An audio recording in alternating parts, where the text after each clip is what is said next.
Boa tarde a todos. Meu nome é Rubens, como a Ruth acabou de dizer. Eu sou auditor de controle externo da Secretaria de Fiscalização e lá eu chefio uma divisão que é responsável pelas inspeções e as auditorias. A parte inicial do trabalho de planejamento, execução e relatórios é cometida a nossa divisão lá. Eu vou dar continuidade à fala do Valmir, com mais algumas impropriedades que a gente detectou nas nossas fiscalizações nesses últimos anos, mas antes eu queria registrar um imenso prazer que é falar para vocês. Há 4 anos eu trabalho no Tribunal de Contas dos Municípios e nesse período a gente teve muito contato aí, um contato intenso com os controladores internos aí dos municípios. Vocês são os nossos grandes parceiros nas auditorias. E toda vez que a gente faz uma reunião de encerramento, uma auditoria, a gente volta aqui para Goiânia com aquele sentimento assim, poxa, o tribunal precisa fazer alguma coisa, né?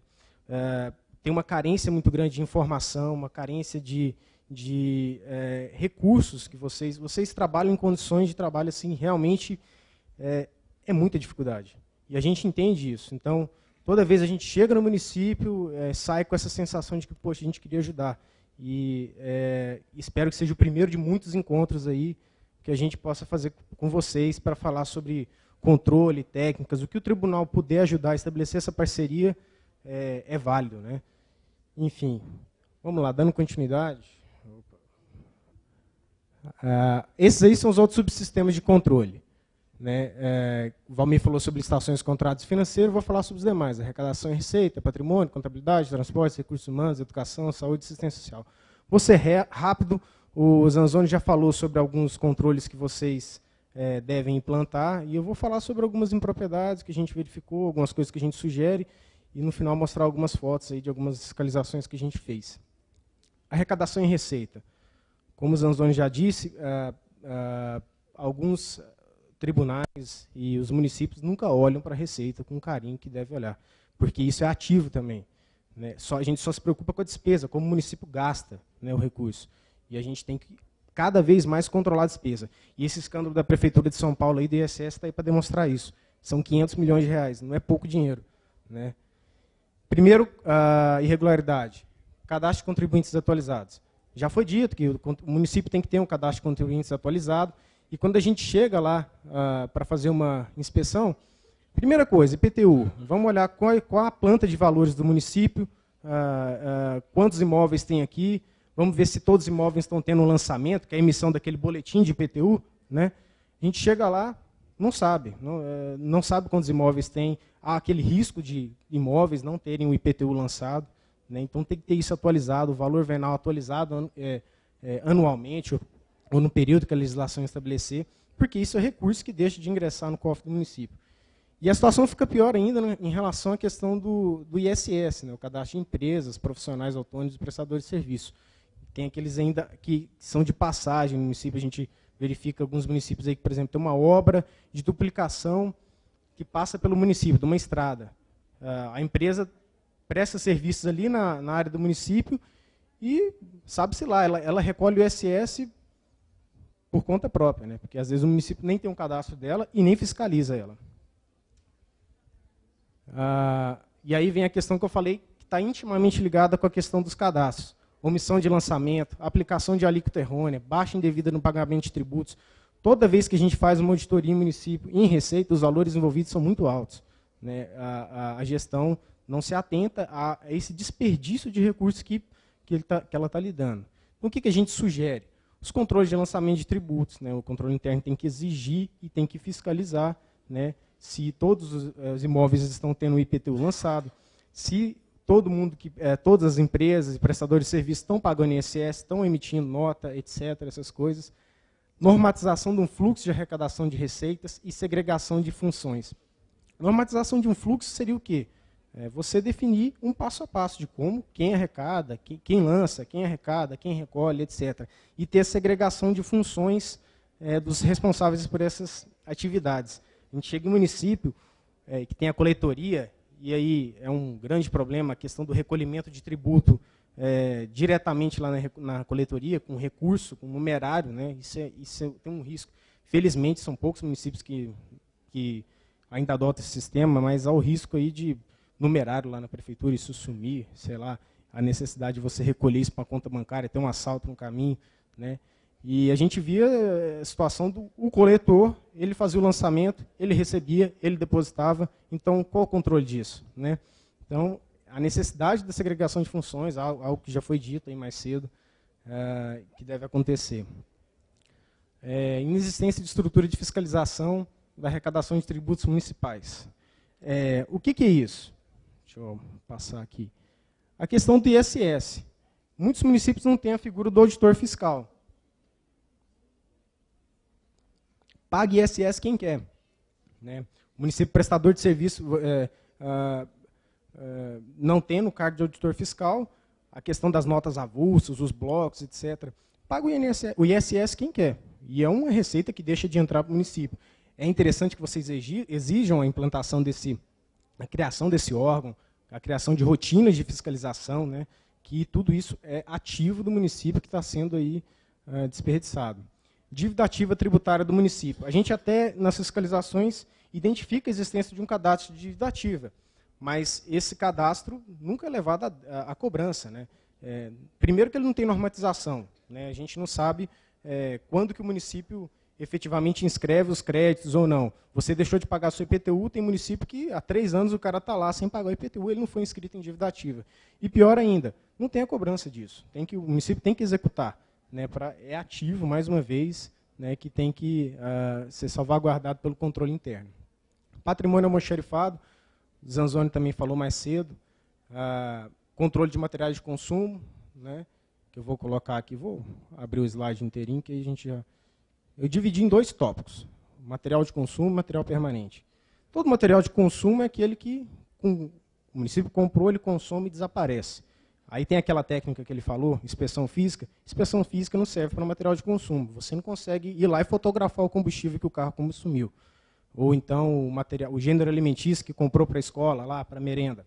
E o material permanente não, ele já fica, ele é incorporado ao patrimônio do município. Esses controles, para que eles servem? Para você ter certeza de que o material de consumo ingressou no município ou que o material permanente ingressou no município. E todo material de consumo, por ele não deixar resquícios aí da existência dele, ele tem um controle de entrada, ele tem que ter um controle de entrada bem detalhado. Qual que é o objetivo disso? Você exigir que todo material de consumo que o município compre passe por almoxarifado, para que você pegue uma nota fiscal lá na frente, na hora do pagamento, e fale, será que isso aqui realmente entrou no município? Tem que ter um servidor, um fluxo, né, normatizado, e um servidor responsável pelo recebimento com todos os detalhes que permitam que você pegue uma nota do fornecedor X e fale, me dá o relatório do almoxarifado, deixa eu ver se isso aqui entrou.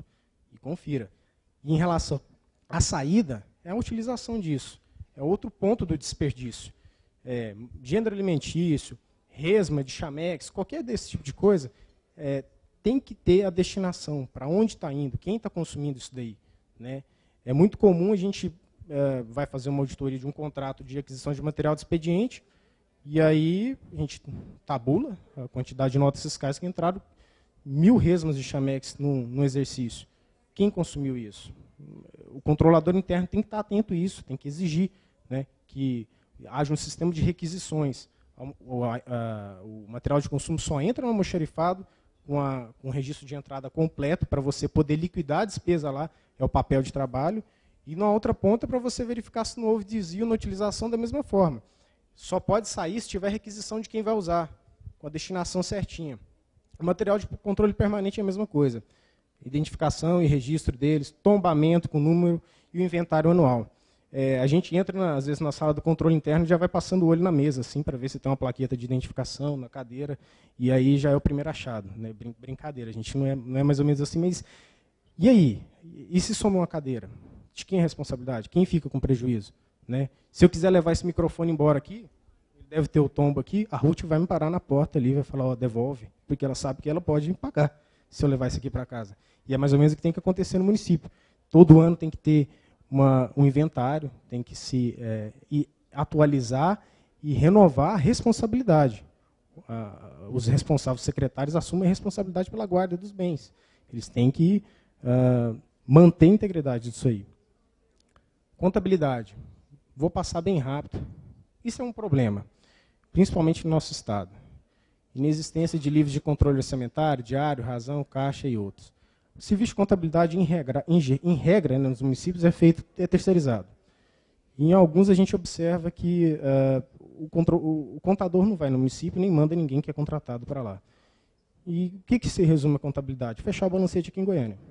A gente chega lá, se a gente vai fazer uma fiscalização em tempo real, cadê a documentação da despesa? Ah, está em Goiânia, está fechando o balancete.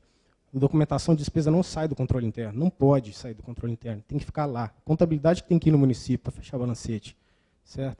E aí isso acontece demais, ainda mais nesses 45 dias que o tribunal dá para o município para fechar o balancete, o contador leva embora, né? E aí, o que reflete essa questão de não ter a contabilidade lá? Os livros de apoio, né, o diário, razão, caixa, entre outros, aí, eles não são elaborados. Esses demonstrativos, etc., são fechados aqui em Goiânia. Todos esses livros de apoio não existem e o controle interno tem que exigir isso aí. Outra coisa é a questão dos balancetes incompletos, sem numeração e assinaturas. Vocês vão ver mais na frente aí um parecer de controle interno. Geralmente vocês têm sistemas, né, Prodata, etc. Algumas empresas, vocês fazem um empenho eletrônico, liquidação, etc. Imprimem e colocam no balancete e esquece de assinar. O gestor não assina empenho, o controlador não assina, liquidação também não, ordem de pagamento também não. Não é numerado, ninguém garante que alguma folha foi retirada ou não, quando não está em caixa, né? Então, isso é responsabilidade do controle interno da guarda desses documentos. Está naquela instrução normativa do controle interno, que é a 4/01, acho que teve um erro de digitação num slide aí para trás, é de 2001, ou seja, é lá que fala toda a competência do controle interno. E na 1512. Então, é responsabilidade de vocês, garantir que o balancete esteja completinho, né? Porque vocês vão dar um parecer no final, falando da regularidade ou não da despesa conforme aquela documentação. Transportes, aí é o problema. Combustível. Combustível é difícil demais. É impossível quase, né? Mas é possível, sim. Combustível, principalmente em ano de eleição. Tudo aumenta, que é uma beleza. E é difícil exigir isso aí. Como é que você exige que o operador da moto niveladora que faz patrulhamento na zona rural preencha uma planilha falando quantas horas ele utilizou da máquina naquele dia, onde ele fez patrulhamento? O cara não vai querer preencher. É duro, é o embate que o Zanzoni falou. E como é que isso tem que ser feito? Norma, tem que exigir. O secretário de transporte vai exigir dele, porque ele sabe que se ele não fizer isso, ele vai ter problema com você e com o prefeito, né? E é a mesma coisa em relação ao controle de utilização de veículo. Quem é que quer preencher toda hora que pega um carro da prefeitura para ir em tal lugar, quilometragem, saída, quem é o motorista, para onde que eu vou, para onde que eu voltei, hora. É chato, mas tem que ser assim, né? Então, cadastro de veículos incompleto e desatualizado. Todos os veículos do município têm que estar cadastrados. Todo veículo que abastece por conta do município, cedido, alugado, frota própria, etc. Cadastro incompleto, né? Aí vem a questão da inexistência da deficiência de controle de abastecimento. Normatizar um fluxo de abastecimento, segregação de função, quem autoriza, quem executa, quem registra, quem controla, e o registro dos dados completos de abastecimento. A maioria dos municípios utiliza o sistema de requisição, que é o manual, né? O secretário de transporte fica com um bloquinho e ele autoriza o abastecimento do veículo no posto. Quando ele mesmo vai, às vezes, né? Ele fica lá na bomba para garantir. Pode, assim, pelo lado do controle, desvio, ser até louvável essa atitude dele, mas tem que ter normatização e vocês têm que pensar em papel de trabalho. A forma de documentar a despesa por meio de papel mesmo, né? Então, bloco de requisição tem que ser numerado e controlado. Não é toda secretaria que pode ficar com bloco de requisição. Não é qualquer pessoa que autoriza o abastecimento de um carro, né? O posto que abastece tem que ter um cartão de assinatura para conferir. Olha, essa requisição não está assinada por alguém autorizado, porque se ele abastecer com base naquela requisição, ele não recebe. É uma conferência que vocês fazem no final. O registro do abastecimento tem que ser todo detalhado. Quilometragem, vocês vão ver na frente os controles aí. Quilometragem, data, motorista, etc., tipo de combustível, preço, tudo certinho, que é a única forma de controlar isso. E é muito comum vocês mesmos serem responsáveis por preencher as planilhas, né? O que é assim, inviável. É o secretário de transportes ou o responsável pelo transporte que tem que fazer isso, né? Em muitos municípios é o controle interno mesmo que preenche as planilhas, e aí, quando não, e não é o controle interno, é algo assim, muito mal feito, né? Fica difícil para testar a legalidade de uma despesa, assinar embaixo depois, falando que aquilo é legal, com base nisso aí. O controle de utilização de veículos, aquilo que eu falei, tem que ter uma planilha dentro de cada veículo, basicamente. Isso que eu estou falando aqui, a maior parte das coisas são sugestões. O tribunal não exige que vocês implantem um determinado modelo, igual aqueles cartõezinhos, good card, não sei o que, de abastecimento de veículos. Aquilo é caro. Tem município que tem 15 veículos na frota. Vocês têm que só pesar a relação custo-benefício. Então, o tribunal não exige que você tenha aquele sistema, não exige que seja uma planilha linda e nada. Você tem que ter um controle que atenda o objetivo. Qual que é o objetivo? Salvaguarda do ativo, garantir que só o veículo do município seja abastecido, que o veículo esteja sendo utilizado só para finalidade pública, etc., e por aí vai. Aí uma recomendação, identificação dos veículos com adesivos nas portas, pernoite em garagens dos municípios. Isso vai coibir, vai evitar totalmente? Não, vai dar aquela certa, assim, o cara vai sentir vergonha de vir com um veículo aqui para Goiânia e parar na porta de um boate no sábado à noite, como eu já vi. Né? O veículo de prefeitura, uso exclusivo de serviço, parado na porta de boate. Então, tem gente que não está nem aí, mas evita, né? Por aí vai. Controle de manutenção. É um controle que lá na 401 tem que estar integrado ao controle de abastecimento de veículos. Você tem que especificar as peças, os serviços, tudo que foi utilizado junto com o veículo. É quase um registro da vida do veículo, o controle de utilização dele. Onde você foi, as quilometragens, os abastecimentos, tais dias ele ficou parado fazendo manutenção, tais peças foram aplicadas. É chato, é complicado, mas precisa. Né? Gestão de pessoas. Esqueci de mudar ali, mas enfim. Cadastro pessoal desatualizado e incompleto. Aquela questão dos dossiês funcionais que que o Zanzoni abordou. A gente chega no município, tem aquele armário metalizado assim, com aquelas pastas presas com dossiê funcional, tudo solto. Então, aquilo ali a vida funcional do servidor, ele vai precisar daquilo para se aposentar. Né? E aí, essa documentação, assim, ao vento, né, literalmente. Facinho de perder. Né? Então, tem que estar numerado, tem que estar a vida funcional completa, férias, esses períodos todos que ele vai precisar para se aposentar e vai dar um problema danado, se não tiver na hora aqui no tribunal, na hora de registrar a aposentadoria. Ausência de controle, ausência ou deficiência do controle de frequência. Isso é generalizado. Né? Raros são os municípios que têm um controle de frequência funcionando. E para o controle funcionar, independe dele ser registro digital ou ficha, etc., tem que ter atuação intensiva do controle interno. Né? A gente observa aí, a ficha é o maior problema, porque a ficha todo mundo sabe que, se não tiver normatizado o fluxo e o chefe imediato seja responsável por aferir a frequência de seus subordinados, exigir que ele assine todo dia na frente dele, ou de qualquer forma, o controle interno fiscalize isso, o camarada assina só no final do mês. Aí você chega lá, está aquela ficha de frequência, ele assina até no domingo, de 8 às 18, sempre, a mesma assinatura, tudo no mesmo dia. Então, isso é sério. Vocês estão pagando, em tese, né, atestando uma despesa com o pessoal, sem atestar que tenha a efetiva contraprestação de serviço. O sistema de ponto eletrônico ajuda, mas tem que ver o custo disso. Né? Em determinado município, 3.000 habitantes, sei lá, 100 servidores. Será que isso é viável? Né? É caro esse sistema. Educação. Ausência de controle de utilização de gêneros alimentícios para merenda escolar. Material de consumo. Para entrar, tem que passar em almoxarifado. O almoxarifado precisa ser central? O município precisa ter uma estrutura grande, central? Não. Pode ter vários setoriais? Pode. O importante é ter o controle. O importante é ter alguém designado para receber qualquer material que a prefeitura venha comprar, tanto nas mais diversas secretarias aí. É difícil e é caro manter uma estrutura de almoxarifado, mas é preciso que só aquelas pessoas autorizadas possam receber, que tenham pessoas autorizadas para fazer a guarda desses materiais, etc., adquiridos, e que eles sejam autorizados para distribuir. Então, é o controle de saída, entrada, estoque, né, e a especificação correta do destino. Mais algumas coisas que a gente sugere em relação à utilização de merenda, aí, de gêneros alimentícios. Controle de utilização nas escolas, né, que um controle diário. Que o Ministério da Educação tem algumas recomendações lá em relação à utilização de alimentos, né, de merenda escolar. as fichas técnicas são interessantes nisso.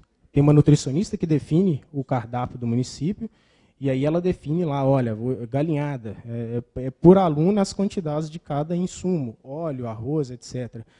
Isso evita desperdício, que é salvaguarda de ativo também. Se você tiver esse controle normatizado e exigir que a Secretaria de Educação faça isso, é muito melhor. Isso a gente sabe porque a gente já fez muita entrevista para tentar, na falta dos controles, a gente tenta de qualquer forma saber se o gênero alimentício foi utilizado ou não. A gente vai na escola entrevistar uma merendeira.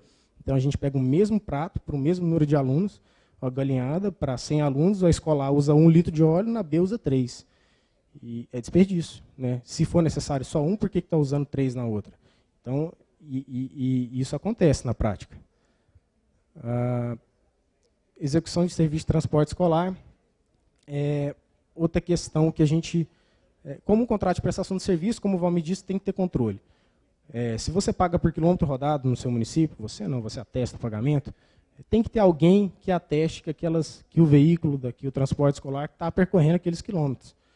E o que a gente verifica? O município contrata, tem as rotas, a quilometragem e um valor estimado fechado por mês. Ele paga certinho aquele valor fechado. Quer dizer, nenhum dia a van faltou, nenhum dia um aluno lá da zona rural faltou e ele não precisou ir lá.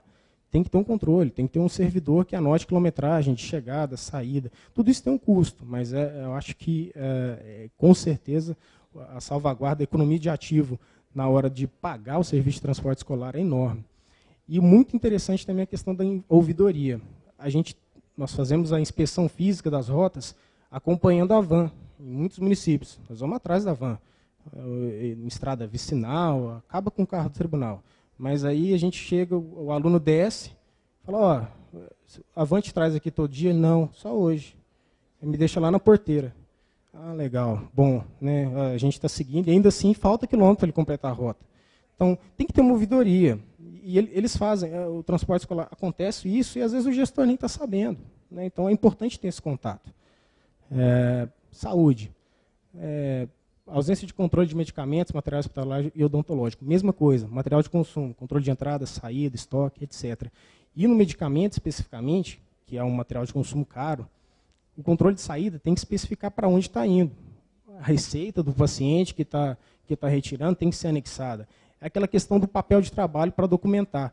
Você pode ter um servidor lá, um farmacêutico super de confiança ali, nada sai se não tiver com a requisição, mas você precisa do documento para amparar seu parecer no final. Então tem que exigir a implantação desse controle. Assistência social, entra aquela questão de doações, muito comum, doação de material de construção para a família carente, doação de gêneros alimentícios, e, mais uma vez, sem controle também. A gente não sabe. O município compra 1 milhão de material de construção e destina isso para doação. Para quem? Quanto para cada pessoa? A família realmente é carente? Né? Então, primeira coisa, cadastro de família carente do município. Às vezes pode ter gente que não precisa estar recebendo isso, como a gente já constatou em inspeção física. E o controle da distribuição desses bens. É bem de consumo, tem que entrar no almoxarifado, tem que registrar a entrada e na hora de sair tem que falar para qual família foi e quais materiais. Tanto de tijolo, tanto saco de cimento, etc. Da mesma forma como qualquer material de consumo. Os RPPS. Isso aqui é outro grande problema aqui no Estado. E eu acho que o controle interno, como muitos às vezes podem ser até servidores efetivos do município, tem que se preocupar com isso. Tem muito fundo de previdência quebrando. O prefeito, às vezes, não cumpre termo de parcelamento, passa a gestão inteira sem pagar as contribuições, a parte patronal, a parte servidor, e lá na frente isso vai estourar. Alguém vai ter que pagar a conta. Vai ter que ser o município. Já tem município em que quem paga a folha de aposentados e pensionistas? O Poder Executivo, porque o fundo está quebrado. Né? Há anos o fundo não recebe nada. E a disponibilidade que ele tinha para pagar a aposentadoria e pensão daqui a 30 anos já foi consumida. Né? Então, as avaliações atuariais têm que ser anuais pela legislação federal. O que é essa avaliação atuarial? Pega a disponibilidade que o município tem, mais ou menos assim, em linhas gerais, para definir a alíquota que tem que ser cobrada da contribuição previdenciária para saber se daqui a 30 anos o município consegue pagar a aposentadoria de quem vai se aposentar. Ninguém faz isso. É caro, mas se fizer todo ano, às vezes fica mais barato. Mas precisa fazer, porque quem sabe como o fundo de previdência vai conseguir pagar suas contas. E a questão do controle contra a arrecadação de contribuições previdenciárias. Que a gente verifica? Não paga, muitos municípios, né? É um dinheiro que é retido da folha de pagamentos, lá de cada um aqui paga lá, para o RPPS, quem é comissionado paga para o INSS. Esse dinheiro fica com a prefeitura, mas não é destinado para o fim que ele precisa ser destinado. Tem que ter um controle quanto a isso. E ainda, em relação ao pagamento, a individualização por órgão, né? Tem lá FMS, Fundeb, Poder Executivo, cada um com a sua guia de recolhimento do mês. A prefeitura vai lá e faz um depósito único no valor, vamos supor, de R$50 mil. Para qual órgão está sendo recolhido isso? Quem pagou? Foi a FMS? Foi o Fundeb? Computou juros, se atrasou? A gente não sabe de nada, não tem esse controle, né? E vocês têm que comunicar qual que é a principal. Isso está tudo normatizado, né? E a principal providência, comunicar o TCM e os demais órgãos competentes, inclusive o INSS, porque o INSS ele fiscaliza o fundo de previdência regime próprio. Porque se o fundo falir, quem assume é o INSS também, né? Ele está preocupado com isso aí, né? E aí alguns exemplos. Isso aí é um cadastro de contribuintes de um município. A gente pediu, a gente quer o cadastro completo de contribuintes, ele trouxe isso para a gente, tem CPF zerado, tem... E eu não, esse papel de trabalho eu não tive que desidentificá-lo. Não tinha timbre, não tinha nada, era isso, né? Vai ver o que esse município deixa de arrecadar todo ano, né? Isso é um almoxarifado de peças. Tem que estar limpinho, organizado, cheiroso? Não. Tem que estar organizado e tem que... Imagina o controle disso aí, né? É um caso prático que não tinha controle nenhum, ninguém sabe o que está lá dentro, o que entrou, o que saiu, e a desorganização reflete isso, né? Isso é um almoxarifado de outros bens consumistas, está vendo computador aí novinho no meio dessa bagunça, e mais uma vez também não tinha controle de entrada e saída. E se soma um computador desse? Ninguém nem sabe se esse computador, quem entrou, quem deu entrada, quem registrou a saída. Se sumir, sumiu, né? Ninguém viu. Isso aí é um problema, isso é um arquivo de controle interno. Está vendo o balancete no meio? Obviamente, isso aí é de gestão passada. Mas aí, isso é documentação que tem que ser guardada por anos e anos. Sei lá, 30 anos, não sei se tem norma nem para isso, eu desconheço. Mas o gestor precisa ter essa preocupação. Não dou nem 5 anos para isso aí desaparecer. Rato, barata. O tribunal chega para fazer, às vezes, inspeção lá de 2005, não tem documentação nenhuma. Então, a digitalização de documentos não é muito cara e é um procedimento interessantíssimo nisso aí. Isso é um cadastro de consumo de combustíveis. Não é um controle, é um registro, né? Porque você vê aí que não tem quilometragem nenhuma. Se é um veículo só, um Gol Special, a visualização está ruim, mas tem ali, ó, número de requisição, tipo de combustível, litragem. Tem uma requisição ali que está com 67 litros, o tanque do Gol cabe 50. Então, por aí vai, né? E a quilometragem zerada. Isso é um odômetro de um veículo de transporte escolar. Há muito tempo ele não funciona, né, pelo jeito. Parou ali com 7.942 quilômetros, depois de zerar. O transporte escolar sem cinto, né? Quando tem acidente de transporte escolar, que tem alguma vítima, alguma criança, já viram a repercussão que isso dá? Né? Isso sai na imprensa nacional, e aí eles já vão até quem é o responsável por isso? Cadê o secretário? Cadê isso? Cadê aquilo? Tem que ser conscientizado isso, né? Principalmente em função da vida das crianças, né? O pneu aí, ó, o recapado, a recapagem soltando, já, além de estar careca, né? Entra naquela questão do transporte escolar, da rotina de manutenções que tem que estar normatizado, e o controle interno chega lá para fazer uma inspeção física, um procedimento rotineiro, né? Vamos ver aqui como é que está a rotina de manutenção dos veículos. Aí encontra um pneu desse aqui, né? É uma situação que tem que ser evitada, né? E aí vem o principal, um certificado de controle interno.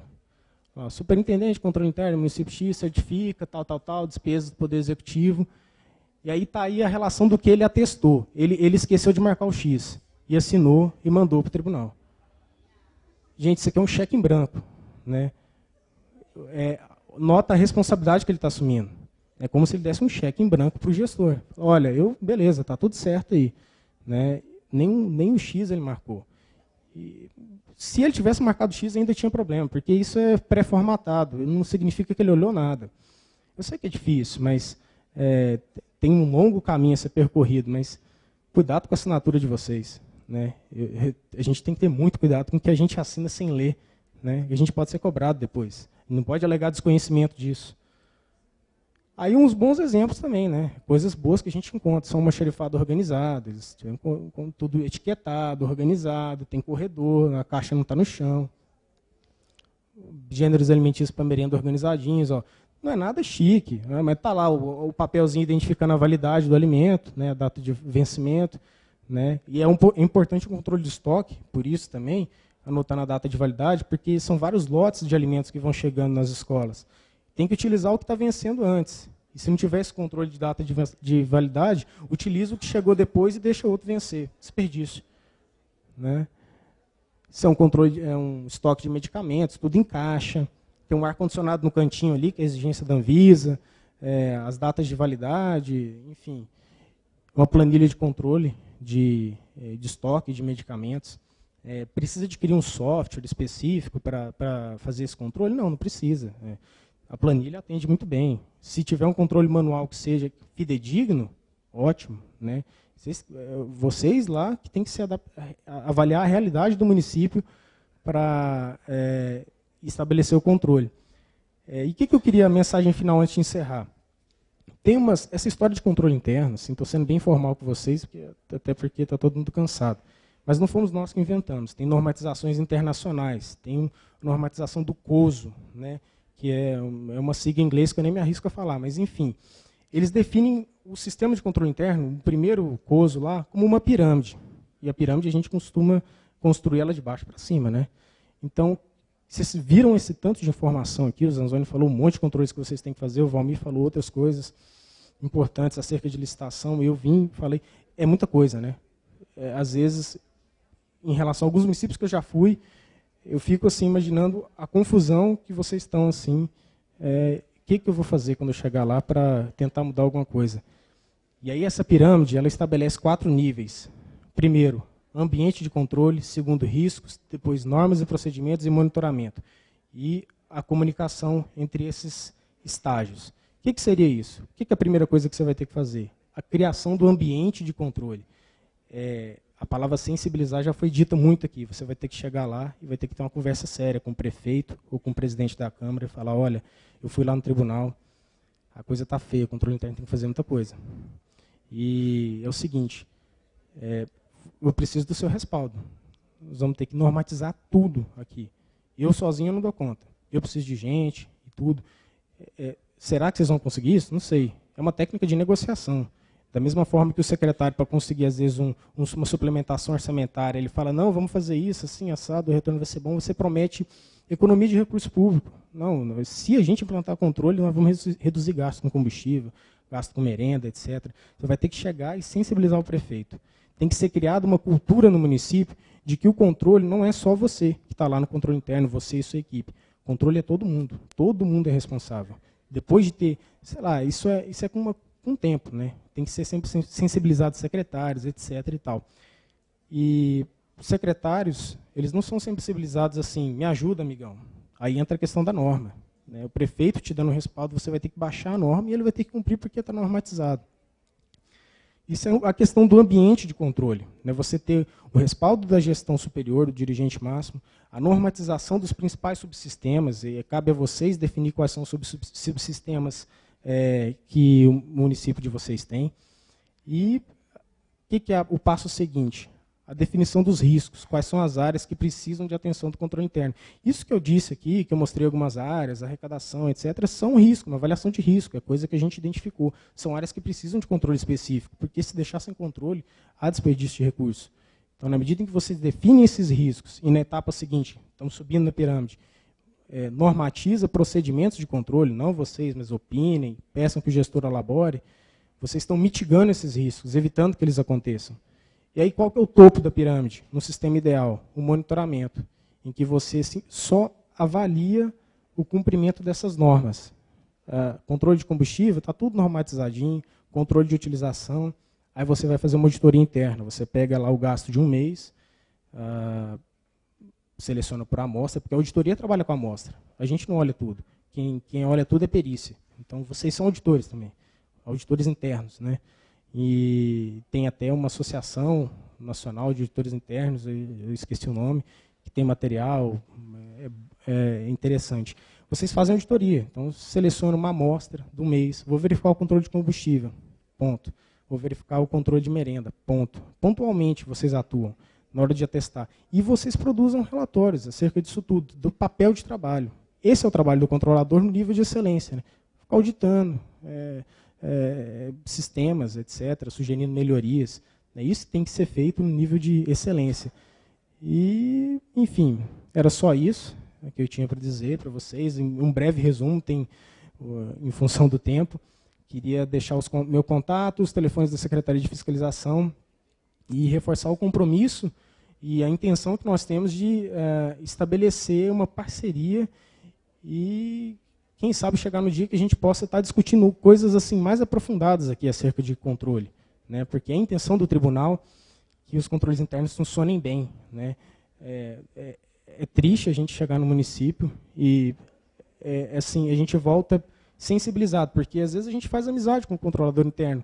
Passa uma semana lá, é ele que está correndo atrás da documentação para a gente, e a gente sabe da precariedade da situação de trabalho, e tem alguma coisa que tem que ser feita. Pensem nisso, assim, essa questão de procurar o gestor, o prefeito, o presidente da Câmara para expor a situação. É uma responsabilidade muito grande, é um desafio ocupar um cargo como esse. Mas, se vocês conseguirem normatizar e deixar alguma coisa para a gestão que vem, ainda que não sejam vocês já provocaram um bem para o município imensurável. Por que a gente verifica? Mudou a gestão, tudo zera, porque não existe controle, o controle é a pessoa. Então, pensem nisso, contem com o nosso apoio, liguem lá na Secretaria de Fiscalização, o que a gente puder ajudar, nós estamos à disposição. Tá bom? Obrigado.